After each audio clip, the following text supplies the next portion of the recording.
இரட்சகருமாகிய இயேசு கிறிஸ்துவின் கிருபையினாலும் அவரை அறிகிற அறிவிலும் வளருங்கள். அவருக்கு இப்பொழுதும் என்றென்றைக்கும் மகிமை உண்டாவதாக. ஆமென். எபேசியர் 4ஆம் அதிகாரம் 15 படிங்க. அன்புடன் சத்தியத்தை கைக்கொண்டு தலையாகிய கிறிஸ்துவுக்குள் எல்லாவற்றிலேயும் நாம் வளருகிறவர்களாய் இருக்கும்படியாக அப்படி செய்தார். அவராலே சரீரம் முழுவதும் அதற்கு உதவியாயிருக்கிற சகல கணுக்களினாலும் இசைவாய் கூட்டி இணைக்கப்பட்டு ஒவ்வொரு அவயமும் தன் தன் அளவுக்கு தக்கதாய் கிரியை செய்கிறபடியே. போதும்.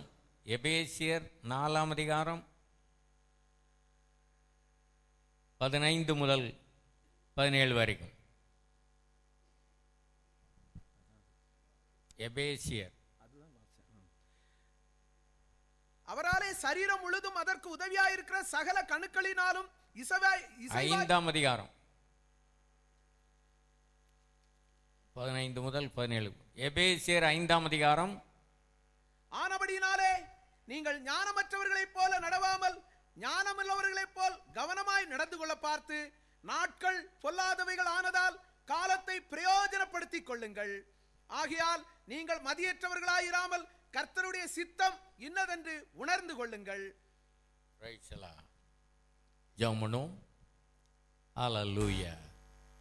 தேவனை பற்றி உள்ள அறிவு, தேவனுடைய சித்தத்தை அறிந்து கொள்வது, விசுவாசத்தில் ஆரோக்கியம் உள்ளவளாவது, தேவனுடைய வார்த்தைகளுக்கெல்லாம் கீழ்ப்படிவது. இதை மனதில் வைத்து கரங்களை வைத்து கர்த்தரை துதிப்போம். அல்லேலூயா. ஆண்டவரே, இந்த வேளையில் எங்களோடு பேசும், எங்களுக்கு தேவையான செய்திகளை தந்து எங்களை ஆசீர்வதியும். ஆண்டவரே, யார் யார் என்ன பிரச்சனையோடு இங்கு வந்திருக்கிறார்களோ அறிவீர். ஆண்டவரே, அந்த பிரச்சனைகளுக்கு ஒரு பரிகாரத்தை நீர் சொல்லும். உம்முடைய வார்த்தையின்படியே ஜீவிக்க வாஞ்சையின் விசுவாசத்தை தாரும். இயேசுவின் மூலம் வேண்டிக் கொள்கிறோம் நல்ல பிதாவே, ஆமென். அல்லேலூயா. ஒரு மனிதன், ஒரு விசுவாசி தேவனை பற்றி சரியான அறிவு உண்டாகும் போதுதான் பூர்ண வளர்ச்சி அடைய முடியும். ஆவிக்குரிய வாழ்க்கையிலே வளர வேண்டுமானால், தேவனுடைய ராஜ்யத்துக்கு ஆயத்தப்பட வேண்டுமானால், வருகையிலே எடுத்துக்கொள்ளப்பட வேண்டுமானால், முதலாவது நம்முடைய தேவனை பற்றி உள்ள சரியான அறிவு. இந்த உலகத்தில் உள்ள மக்களுக்கு இந்த அறிவு இல்லாதனால தான் விக்கிரகங்களுக்கு ஆராதனை செய்கிறாங்க. கடவுள் யாரு, கடவுள் எப்படிப்பட்டவர், அவர் என்ன செய்வார் என்பதை ஒரு மனிதன் அறிந்து கொண்டால் அவன் ரட்சிக்கப்படுவான். ஒன்றானமை தேவன், அவருடைய குமாரனாய் இயேசு கிறிஸ்துவை அறிவதே நித்திய ஜீவன். அல்லேலூயா, ரட்சிப்பு. ஆகவே முதலாவது விசுவாசிகளாகிய நாம் தேவனை பற்றி, நம்முடைய தேவன் எப்படிப்பட்ட தேவன் என்பதை சரியானபடி அறியணும். ஞானஸ்தானம் பெற்றிருக்கலாம், பரிசுத்த ஆவி பெற்றிருக்கலாம், ஆனால் தேவனை பற்றி உள்ள அறிவு இல்லாமல் இருந்தால் நாம் வளர முடியாது. அல்லேலூயா. சோதனைகளுக்கு, கண்ணிகளுக்கு, பிசாசுடைய தந்திரங்களுக்கு நாம் தப்பி போக முடியாது. ஆகவே முதலாவது அறிவு தேவனை பற்றி உள்ள அறிவு. நம்முடைய தேவன் எப்படிப்பட்டவர் என்பதை சரியானபடி அறிய வேண்டாமா? அப்படி அறிந்தால்தான் நாம் அவரோடு பேச முடியும், பழக முடியும், அவரோடு இணைந்து செயல்பட முடியும். ஆகவே தேவனை பற்றி அறிவது எப்படி? வேத வசனத்தை கேட்க வேண்டும். வேதத்தில் உள்ள சத்தியங்களை எல்லாம் நன்றாக ஆராய்ந்து அறிந்து கொள்ள வேண்டும். இந்த வேத வசனங்களை படித்து அதை தியானம் பண்ணணும். இந்த வேதத்தில் பிரியமாயிருந்து அதை எப்போதும் வாஞ்சியோடு கேட்கணும், தியானம் பண்ணணும், ஆராய்ந்து பார்க்கணும். அப்பொழுதுதான் நம்முடைய தேவனை பற்றி நாம் அறிந்து கொள்ள முடியும். இந்த வேதத்தை எவ்வளவு நாம் படித்திருக்கிறோமோ அந்த அளவுதான் தேவனை பற்றி அறிய முடியும். ஒரு ஆள் பைபிளே படிக்க தெரியாதுன்னு சொன்னா தேவனை பற்றி அறிய முடியாது. அல்லது இன்னொரு ஆளை படிக்க சொல்லி கேட்கணும். இல்லாவிட்டா எல்லா கூட்டங்களையும் வந்து பங்கெடுக்கணும்.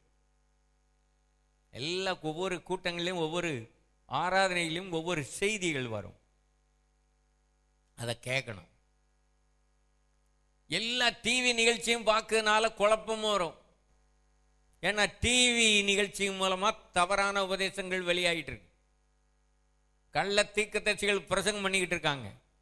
அதுதான் தேவ வாக்குன்னு உட்கார்ந்துட்டீங்கன்னா உங்களுக்கு குழப்பம் ஆயிரும். நீங்கள் அதை சரியானபடி அறிந்து கொள்வதற்கு முதலாவது நீங்கள் பைபிளை நல்லா படிக்கணும்.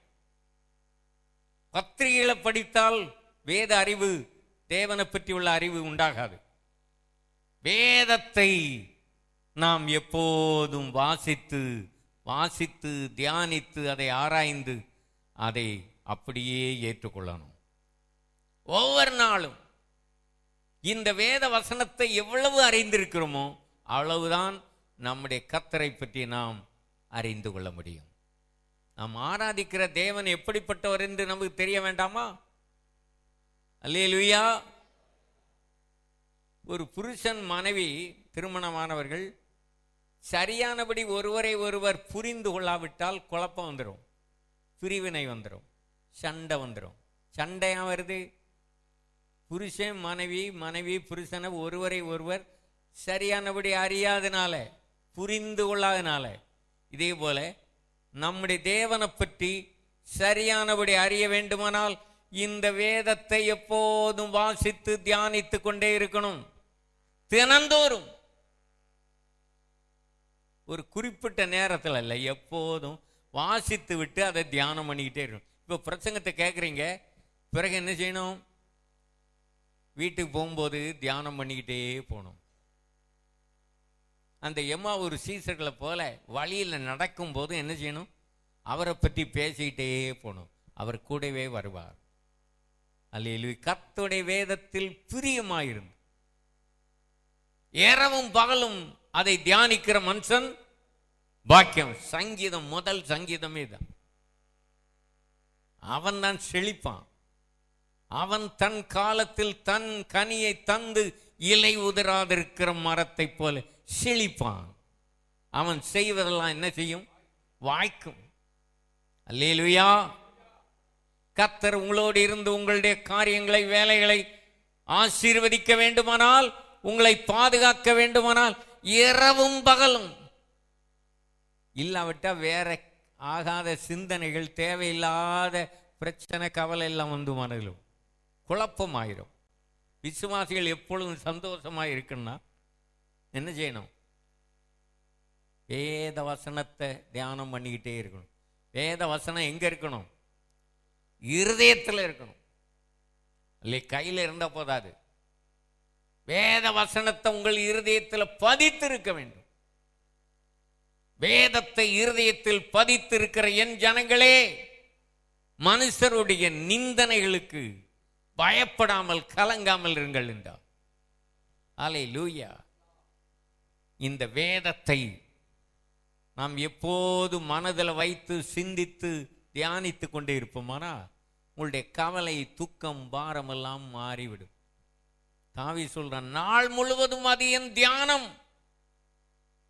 அல்லேலூயா.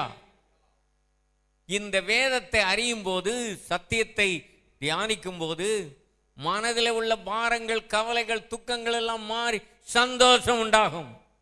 அல்லேலூயா. ஸ்தோத்திரம். ஆகவே எப்போது இந்த வசனத்தை கேட்கணும், இதை படிக்கணும், இதை தியானிக்கணும், அவைகளை கை கொண்டு நடக்கணும். அப்பொழுது நீங்கள் ஆசீர்வதிக்கப்படுவீர்கள். ஞாயிற்றுக்கிழமை ஒரு ஆராதனையில் வந்த உடனே நம்ம எல்லாம் முடிந்தது என்று நினைக்காம வீட்டில் போய் என்ன செய்யணும்? நீங்க கேட்குற வசனங்களை மறுபடி படித்து தியானம் பண்ணிக்கிட்டே இருக்கணும். இந்த வசனத்தின்படி நடக்கிறோமா? இதுவரைக்கும் நடந்தோமா?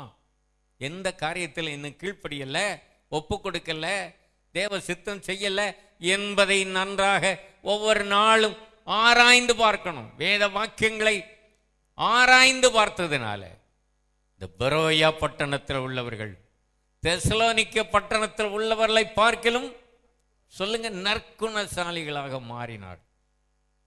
அப்போஸ்தலர் 17:11 வாசிக்கிறோம். நல்ல குணசாலிகளாக நீங்கள் மாற வேண்டுமா? உங்களுடைய சுவாபங்கள் மாற வேண்டுமா? உங்களுடைய பழக்க வழக்கங்கள் மாற வேண்டுமா?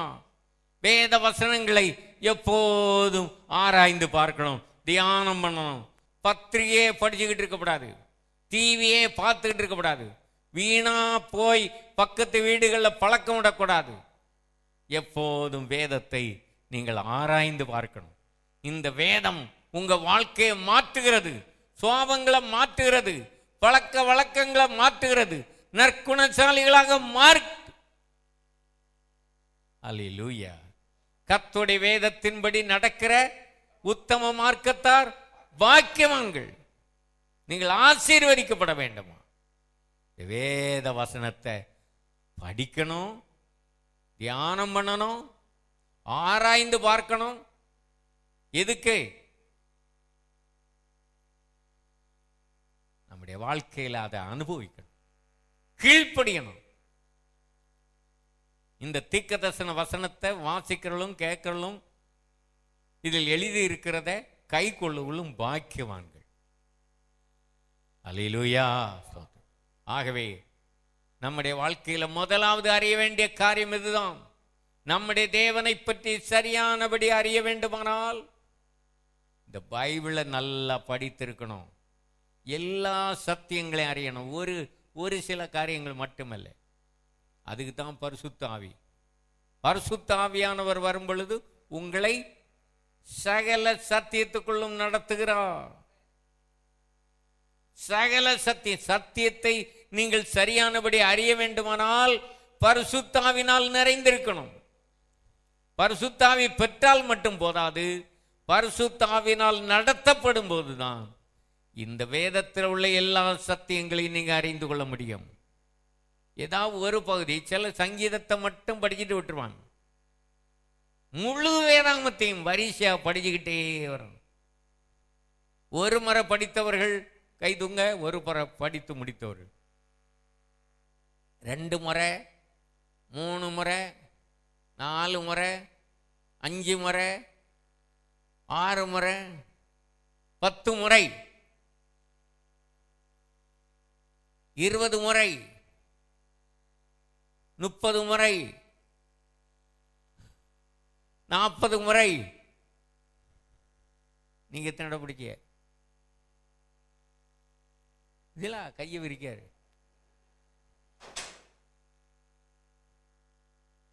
50 முறை படித்த யாராவது இருக்கீங்களா? 50 முறை. அங்க ஒரு சவர 50 முறை படித்துட்டா. கர்த்தர் உங்களை ஆசீர்வதிப்பார். அதனால இன்னும் நல்ல ஆரோக்கியமா இருக்காங்க. அல்லேலூயா. அவர் தமது வார்த்தை அனுப்பி உங்களை குணமாக்குகிறவர். இந்த வார்த்தை எப்போதும் உங்கள் இருதயத்தில் இருந்தால் உங்கள் நடைகளில் ஒன்றும் பிசகாது. நடைகளில் ஒன்றும் பிசகாது. ஆகவே இந்த வேதத்துக்கு முக்கியத்துவம் கொடுங்க, வசனத்துக்கு முக்கியத்துவம் கொடுங்க. இந்த வசனத்தை எவ்வளவு படித்திருக்கிறீர்களோ அந்த அளவுதான் தேவனை பற்றி நீங்கள் அறிந்து கொள்ள முடியும். கர்த்தருடைய நாமத்துக்கு மகிமை உண்டா. தேவனை பற்றி அறிவது, தேவனுடைய சித்தத்தை அறிவது. இன்றைக்கு அநேக விசுவாசிகளுக்கு குழப்பம். ஒவ்வொரு நாளும் என்ன செய்யணும், எப்படி செய்யணும், வேலையை எப்படி செய்யணும், எங்க என்ன படிக்கணும், எதை படிக்கக்கூடாது, எந்த கோர்ஸ் எடுக்கணும், எப்படி கல்யாணம் பண்ணணும், யாரை கல்யாணம் பண்ணணும், இதெல்லாம் குழப்பம் இருக்கு. ஆனா தேவனுடைய சித்தம் என்ன என்பதை நீங்கள் சரியானபடி அறிந்து கொண்டால் குழப்பமே இல்லை.